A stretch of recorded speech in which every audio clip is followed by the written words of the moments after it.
نہیں ہے, محبت کا جذبہ نہیں ہے, اور ٹوٹا ہوا دل اور شکستہ خاطری نہیں ہے, شب بداریاں نہیں ہے. عزیزان ملت اسلامیہ, صوفیاء کرام کا طرز عمل نہیں ہے. آپ اندازہ کریں, آج ہزاروں لے ٹیچر وہ کام نہیں کر رہے ہیں جو خواجہ کا ایک جملہ کرتا تھا, جو غوث پاک کی نگاہ کرتا. یہ کیوں ہو رہا ہے؟ اس لیے کہ وہ بولتے تھے تو دل سے بولتے تھے. از دل لیزد بس دل خیزد, وہ بولتے تھے تو لوح محفوظ کو بولتے تھے, وہ دیکھ کے بولتے تھے ہو جاتا ہے.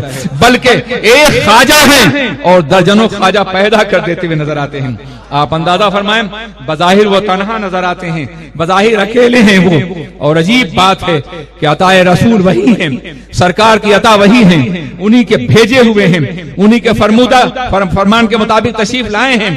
اور زمین بھی وہ انتخاب کی گئی ہے جو انتہائی مشکل زمین ہے, ریگزار کی زمین ہے, پتھروں کی زمین ہے, بہت زیادہ مشابہت ہے صحرائے عرب سے اس سرزمین کی.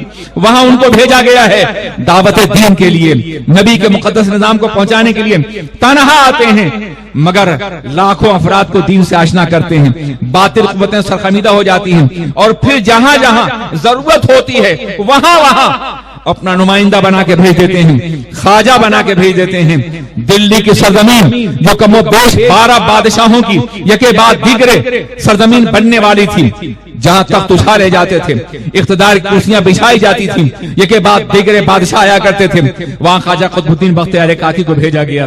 انہوں نے پنجاب کی سرزمین پر حضرت بابا فرید گنج شکر کو بھیجا.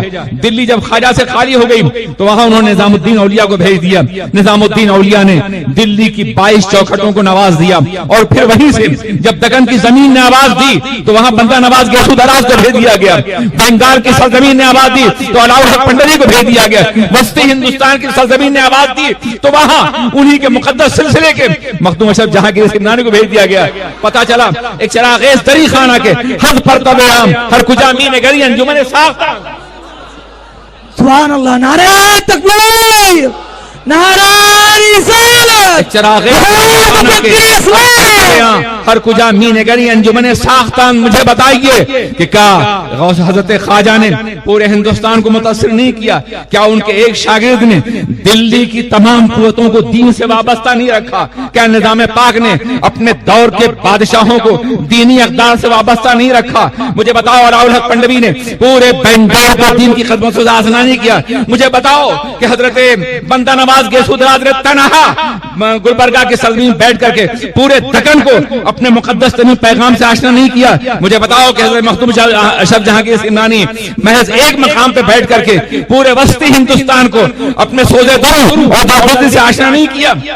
آج ہزاروں طلبہ فارغ ہو رہے ہیں, آج ہزاروں علماء پیدا ہو رہے ہیں, آج لاکھوں مبلغین نظر آتے ہیں, مگر وہ درد دل نہیں ہے, وہ سوز درو نہیں ہے, وہ آہ صبحگاہی نہیں ہے, وہ پیغام اولیاء نہیں ہے, وہ مشن نہیں ہے, خانقاہوں کا وہ مزاج نہیں ہے, درسگاہوں کا وہ سوز نہیں ہے جس کی بنیاد پہ آواز بے اثر ہوتی چلی جا رہی ہے. خانقاہوں کو اور درسگاہوں کو وہی نظام پیدا کرنا ہوگا, وہی فکر پیدا کرنی ہوگی, وہی درد پیدا کرنا ہوگا, وہی سوچ پیدا کرنا ہوگا جو خواجہ نے دیا تھا, جو داتا نے دیا تھا.